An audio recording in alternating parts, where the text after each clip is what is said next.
ರಂಗಭೂಮಿ ರಂಗಶಿಕ್ಷಣ ಮಕ್ಕಳ ನಾಟಕೋತ್ಸವ ಮತ್ತು ಜನಾರ್ದನ್ ಮತ್ತು ಮಹಾಕಾಳಿ ದೇವಸ್ಥಾನ ಅಭಿಪ್ರಾಯ ಆಶ್ರಯದಲ್ಲಿ 4 ದಿವಸ ಈ ನಾಟಕ ಕಾರ್ಯಕ್ರಮ ಮಾಡ್ತಾ ಇದ್ದೀವಿ. ರಂಗಶಿಕ್ಷಣ ಇವತ್ತಿದೆ 40ನೇ ವರ್ಷ, ರಂಗಭೂಮಿ 60 ವರ್ಷ ಆದ ರಂಗಭೂಮಿ. ಅದಕ್ಕಾಗಿ ಏನಾದ್ರು ವಸ್ತು ಮಾಡಬೇಕಂದ್ರೆ ರಂಗಶಿಕ್ಷಣ ಪ್ರಾರಂಭ ಮಾಡಿದ್ದೇವೆ. ಹೋದ ವರ್ಷ 9 ಶಾಲೆ, ಈ ವರ್ಷ 25 ಶಾಲೆ ಮಾಡಬೇಕಂತ ಆಗಲಿಲ್ಲ. ಅದರ 11 ಶಾಲೆ ಮಾತ್ರ ಸಿಕ್ಕಿದೆ.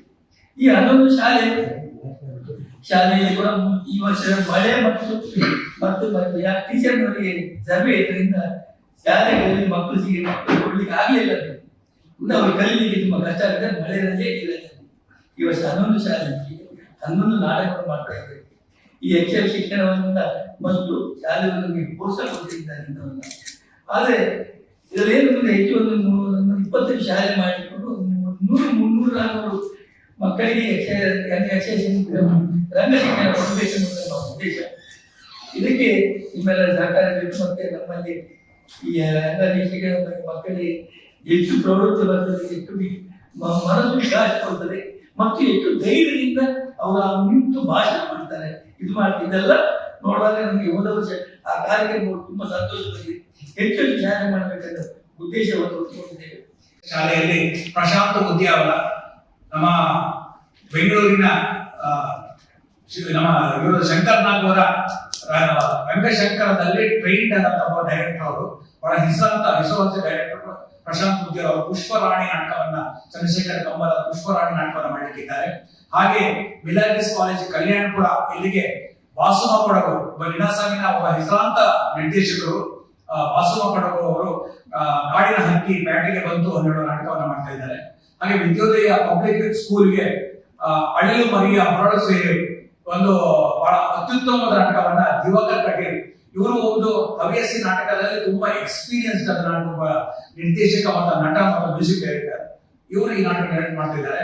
ಹಾಗೆ ಆದಿರುಟ್ಟಿ ಸರ್ಕಾರಿ ಪ್ರೌಢಶಾಲೆಗೆ ನಮ್ಮ ಶ್ರೀಹರಿ ಮತ್ತು ಚೇತ್ಕಾಡಿ ಒಬ್ಬ ಅಧ್ಯಾಪಕರು ಹಾಗೂ ಬಹಳ ಅತ್ಯುತ್ತಮ ನಟ ಶ್ರೀಹರಿ ಭಟ್ ಇವರು ಲಂಬ ಕಣ್ಣನ ಉಶ್ಲೇಷ ನಾಟಕವನ್ನ ಬೋರ್ಡ್ ಹೈಸ್ಕೂಲ್, ಸರ್ಕಾರಿ ಬೋರ್ಡ್ ಹೈಸ್ಕೂಲ್ ಇಲ್ಲಿಗೆ ಪ್ರಶಾಂತ್ ಅವರು ಬೇರೆ ಬೇರೆ ಕವಿಗಳ ಕವನಗಳನ್ನು ಇಟ್ಟುಕೊಂಡು ಆ ಕವನಗಳ ಸಂಕಲನದಿಂದ ಒಂದು ಕಾವ್ಯ ಕಥಾ ನಾಟಕವನ್ನು ಮಾಡ್ತಾ ಇದ್ದಾರೆ.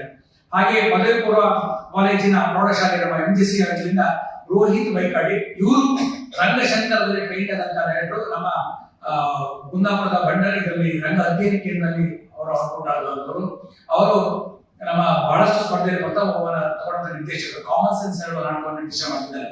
ಮರುದಿನ 30ನೇ ತಾರೀಕಿಗೆ ಇನ್ನೂ ಒಂದು 5 ಶಾಲೆಯ ನಾಟಕ ಪ್ರದರ್ಶನ ಆಗಿದ್ದೇವೆ. ಅವತ್ತು ಅನಂತೇಶ್ವರ ಶಾಲೆ ರಂಗಭೂಮಿಯ ಒಬ್ಬ ಮೇರು ನಟರಾದ ಶ್ರೀಪತ್ ಹೆಗಡೆ ಅವರು ಒಮ್ಮೆ ಸಿಕ್ಕರೆ ಎನ್ನುವ ನಾಟಕವನ್ನು ಅವರೇ ರಚನೆ ಮಾಡಿ ನಿರ್ದೇಶನ ಮಾಡ್ತಾ ಇದ್ದಾರೆ. ನಿಟ್ಟೂರು ಪ್ರೌಢಶಾಲೆಗೆ ಕತ್ತಲೆ ನಗರ ತಲೆಗಟ್ಟು ರಾಜ ಹೇಳುವ ವೈದೇಹಿ ಅವರ ರಚನೆಯ ನಾಟಕವನ್ನು ಯೋಗೀಶ್ ಒಳದಗಿರಿ ಅವರು. ಹಾಗೆ DMFI EMHS ಆಂಗ್ಲ ಮಾಧ್ಯಮ ಶಾಲೆಗೆ ಗುರುರಾಜ ಮಾರ್ಪಳ್ಳಿ ಅವರ ತಾರೆ ನಾಟಕವನ್ನ ಗಣೇಶರಾವ್ ಮೇಲೂರು ನಮ್ಮ ಈ ಬಾರಿ ಸ್ಪರ್ಧೆ ತೀರ್ಪುಗಾರರಾಗಿದ್ದಂತವರ ಒಬ್ಬ ಮೇರು ನಿರ್ದೇಶಕರು. ಇತ್ತೀಚೆಗೆ ಅವರ ನಾಟಕ ವ್ಯಾಲಿನಲ್ಲಿ ಪ್ರದರ್ಶನ ಆಗಿತ್ತು. ಅವರು ಈ ನಾಟಕ ಡೈರೆಕ್ಟ್ ಮಾಡ್ತಾ ಇದ್ದಾರೆ.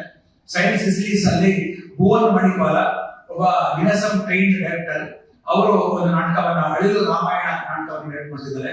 ಹಾಗೆ ಇಂದ್ರಳ್ಳಿ ಆಂಗ್ಲ ಮಾಧ್ಯಮ ಶಾಲೆಗೆ ಎಂಟಿ ಇಲ್ಲದ ಬಂಡ ಅವತಾರ ಹೇಳುವ ನಾಟಕವನ್ನು ಪ್ರಶಾಂತ್ ಅವರು. ನಿಮ್ಗೆಲ್ಲರಿಗೂ ಗೊತ್ತಿದೆ, ಒಂದು ನಾಟಕ ಕಲಾವಿದನಿಗೆ ಬಹುಮುಖ ವ್ಯಕ್ತಿತ್ವವನ್ನು ಅಳುತ್ತದೆ. ಸ್ಟೇಜ್ ಫಿಯರ್ ಅನ್ನ ತೆಗೆಯುವಂಥದ್ದು, ಐ ಕಾಂಟ್ಯಾಕ್ಟ್ ಮಾಡಿ ಮಾತಾಡುವಂಥದ್ದು, ಸ್ಟೇಜ್ ಅಲ್ಲಿ ಸ್ಪಷ್ಟವಾಗಿ ಮಾತಾಡುವಂಥದ್ದು, ಮೆಮೊರಿಯನ್ನ ಎಲ್ಲವನ್ನ ನೆನಪು ಶಕ್ತಿಯನ್ನು ಇಟ್ಟುಕೊಂಡು ಅದನ್ನು ತರುವಂಥದ್ದು. ಇದೆಲ್ಲ ಬಾಲ್ಯದಲ್ಲಿ ಶಿಕ್ಷಣ ಕೊಟ್ರೆ ಆ ಮಗು ಮುಂದಕ್ಕೆ ಒಂದು ದಾನ ಮಾಡುವ ಯಾವುದೇ ವೃತ್ತಿಯಲ್ಲಿ ಒಂದು ಯಶಸ್ವಿ ನಾಗರಿಕನಾಗಲಿಕ್ಕೆ ಸಹಾಯ ಆಗುತ್ತೆ. ಹಾಗೆ ಕನ್ನಡ ಮತ್ತು ಸಾಹಿತ್ಯದಲ್ಲಿ ಆಸಕ್ತಿ ಬರುತ್ತೆ, ಓದುಗೆ ಬರುತ್ತೆ. ಈ ಎಲ್ಲ ಒಟ್ಟು ಒಂದು ಅಭಿವೃದ್ಧಿ ಆಗಬೇಕು ಅನ್ನೋ ಕಾರಣಕ್ಕಾಗಿ ಉಡುಪಿಯ ನಗರದ ಮಕ್ಕಳಿಗೆ, ಅಂದ್ರೆ ಉಡುಪಿ ನಗರ ನಮಗೆ ಅಷ್ಟು ವಿಸ್ತಾರಾಗಿ ಹೋಗುವಷ್ಟು ಆರ್ಥಿಕ ಸಾಧ್ಯತೆ ಇಲ್ಲ, ಸರ್ಕಾರದ ಆರ್ಥಿಕ ಸಾಧ್ಯತೆ ಇಲ್ಲ, ಮತ್ತೆ ನಮಗೆ ಅಷ್ಟು ಆರ್ಥಿಕ ಹೊರೆಯನ್ನು ಕಷ್ಟ ಆಗುತ್ತೆ. ಆ ಕಾರಣದಲ್ಲಿ ಉಡುಪಿ ನಗರಕ್ಕೆ ಸೀಮಿತ ಮಾಡಿಕೊಂಡು ಈ ಕಾರ್ಯಕ್ರಮ ಮಾಡ್ತಾ ಇದ್ದೇವೆ. ಕಳೆದ ಬಾರಿ 350 ವಿದ್ಯಾರ್ಥಿಗಳಲ್ಲಿ ಭಾಗವಹಿಸಿದ್ರು. ಕಳೆದ ವರ್ಷ ನಿನಸಮಲ್ಲಿ ಟ್ರೈನ್ ಆದಂತವರು ರಂಗಾಯಣ ಮೈಸೂರಲ್ಲಿ, ಹಾಗೆ ಸಾಣೆಹಳ್ಳಿಯಲ್ಲಿ ರಂಗ ಅಧ್ಯಯನ ಕೇಂದ್ರ ಕುಂದಾಪುರ, ಇದೆಲ್ಲ ಪದವೀಧರರಾದಂತಹ ಒಬ್ಬ ಪ್ರೊಫೆಷನಲ್ ಡೈರೆಕ್ಟರ್ ಗಳನ್ನ ಕಳಿಸಿ ನಾವು ಈ ಥಿಯೇಟರ್ ಎಕ್ಸರ್ಸೈಸ್ ಅನ್ನು ಮಾಡುವ ಮೂಲಕ ವಾಟ್ ಥಿಯೇಟರ್ ಈಸ್ ಅಂತ, ನಾಟಕ ಅಂದ್ರೆ ಏನು, ಯಾಕೆ, ಹೇಗೆ ಅಂತ ಹೇಳ್ತಾ ಈ ಮಕ್ಕಳಿಗೆ ಥಿಯೇಟರ್ ಕಲಿಸ್ತಾ ಹೋಗ್ತಾ ಇರ್ತೀವಿ. ಕಳೆದ ವರ್ಷ ಬಹಳ ಆಶ್ಚರ್ಯ ಏನಿದೆ, ಖುಷಿಯಾಗಿ ವಿಚಾರ ಅಂತ ಹೇಳಿದ್ರೆ ಎಲ್ಲ ಮಕ್ಕಳಿಗೆ ಅತ್ಯುತ್ತಮ ಅಂಕ ಬಂದಿತ್ತು. ನಾವು ಹೇಳ್ತೇವೆ ಇತರ ಆಕ್ಟಿವಿಟೀಸ್ ಹೋದಾಗ ಮಕ್ಕಳಿಗೆ ತೊಂದರೆ ಆಗುತ್ತೆ, ಓದ್ಲಿಕ್ಕೆ ತೊಂದರೆ ಆಗುತ್ತೆ ಅಂತ. ಆದ್ರೆ ನಿಜ ವಿಷಯ ಅಂತ ಹೇಳಿದ್ರೆ ಯಾರು ಆಕ್ಟಿವಿಟೀಸ್ ಅಲ್ಲಿ ಭಾಗವಹಿಸಿದ್ರು ಅವರಿಗೆ ಹೆಚ್ಚಿನ ಅಂಕ ಗಳಿಸುವ ಪಾಸ್ ಆಗಿದ್ರು. ಇದು ನಮ್ಗೆ ಒಂದು ಒಳ್ಳೆಯ ಖುಷಿ ಕೊಟ್ಟದ್ದು. ಅದಕ್ಕಾಗಿ ಈ ವರ್ಷ ಅದನ್ನು ಮಾಡ್ತಾ ಇದ್ದೇವೆ. ಎಲ್ಲ ಶಾಲೆಯವರಿಗೆ ಒಳ್ಳೆಯ ಸಹಕಾರವನ್ನು ಕೊಡ್ತಿದ್ದಾರೆ. ಮಕ್ಕಳ ಪೇರೆಂಟ್ಸ್ ಅವರು ನನ್ನ ಮಗು ಇದನ್ನು ಕಲಿಬೇಕು ಅಂತ ಅವರು ಮುಂದೆ ಬಂದು ಕಲಿತಾ ಇದ್ದಾರೆ. ಇದು ಎಲ್ಲ ಸ್ಕೂಲ್ ಡೇಗಳಲ್ಲಿ ಇದು ಪ್ರದರ್ಶನವನ್ನು ಮಾಡಿಸಿದ್ದೇವೆ. ಕೆಲವು ಎಲ್ಲ ಶಾಲೆಯಲ್ಲಿ ಸ್ಕೂಲ್ ಡೇ ಈ ನಾಟಕ ಪ್ರದರ್ಶನ ಆಗಿದೆ. ಈಗ ಮಕ್ಕಳಿಗೆ ಇನ್ನೊಂದು ಹೊರಗಡೆ ವೇದಿಕೆ ಕೊಡಬೇಕು, ಕಲ್ಪಿಸಿಕೊಡ್ಬೇಕು ಅನ್ನೋ ಕಾರಣಕ್ಕಾಗಿ ಮಕ್ಕಳ ನಾಟಕೋತ್ಸವವನ್ನ ಎಂಚದಲ್ಲಿ ಆಯೋಜನೆ ಮಾಡ್ತಾ ಇದ್ದೇವೆ. ಈ ಎಲ್ಲ 11 ಶಾಲೆಯ ಮಕ್ಕಳು ಬಂದು ಇಲ್ಲಿ ನಾಟಕ ಪ್ರದರ್ಶನ ಮಾಡ್ತಾರೆ. ಬೇರೆ ಶಾಲೆಯ ಮಕ್ಕಳ ನಾಟಕವನ್ನು ಈ ಮಕ್ಕಳು ನೋಡ್ತಾರೆ. ಆಗ ಸ್ವ ವಿಮರ್ಶೆ ಮಾಡ್ಕೊಳ್ಳಿಕ್ಕೆ ಅವಕಾಶ ಆಗುತ್ತೆ. ನಮ್ಮ ನಾಟಕ ಮಾಡ್ತಾರೆ ಸರಿ ಇದೆಯಾ, ನನ್ನ ಸ್ಟೇಜ್ ಎಪಿರಿಯನ್ಸ್ ಸರಿ ಇದೆಯಾ, ನಾನು ಹೇಗೆ ಮಾಡಿ ಚೆನ್ನಾಗಿತ್ತು, ಲೈಟ್ ಹೇಗೆ ತಗೊಳ್ಬೇಕಿತ್ತು, ಇದೆಲ್ಲ ಸೂಕ್ಷ್ಮತೆಯನ್ನು ಮಕ್ಕಳು ನೋಡಿ ಕಲಿಯಲಿಕ್ಕೆ ಅವಕಾಶ ಆಗುತ್ತೆ.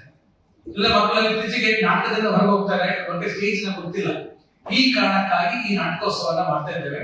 ಇದನ್ನ ಮಾನ್ಯ ಉಡುಪಿಯ ಜಿಲ್ಲಾಧಿಕಾರಿಗಳು ಆದಂತ ಶ್ರೀಮತಿ ಸ್ವರೂಪ ಡಿಕೆ ಅವರು ಉದ್ಘಾಟನೆಯನ್ನ ಸೋಮವಾರ ಬೆಳಿಗ್ಗೆ 9:30 ಗಂಟೆಗೆ ಎಂಜಿಎಫ್ ನೂತನ ರವೀಂದ್ರ ಮಟ್ಟದಲ್ಲಿ ಮಾಡ್ತಾ ಇದ್ದಾರೆ.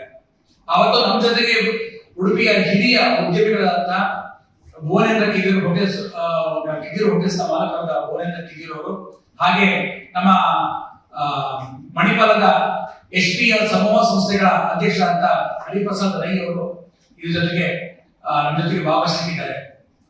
ಈ ರಂಗಭೂಮಿ ರಂಗ ಶಿಕ್ಷಣ ಅಭಿಯಾನದ ಒಂದು ಸಂಚಾಲಕವನ್ನ ನಮ್ಮ ವಿದ್ಯಾವಂತ ಆಚಾರ್ಯರು, ಶಾರದಾ ರೆಸಿಡೆನ್ಸಿಯಲ್ ಶಾಲೆಯ ನಿರ್ದೇಶಕರು ಹಾಗೂ ಈ ಒಟ್ಟು ಕಾರ್ಯಕ್ರಮದ ಚಟುವಟಿಕೆಯನ್ನ ಮುಂದುವರೆದು ವಹಿಸಿಕೊಂಡಿದ್ದಾರೆ.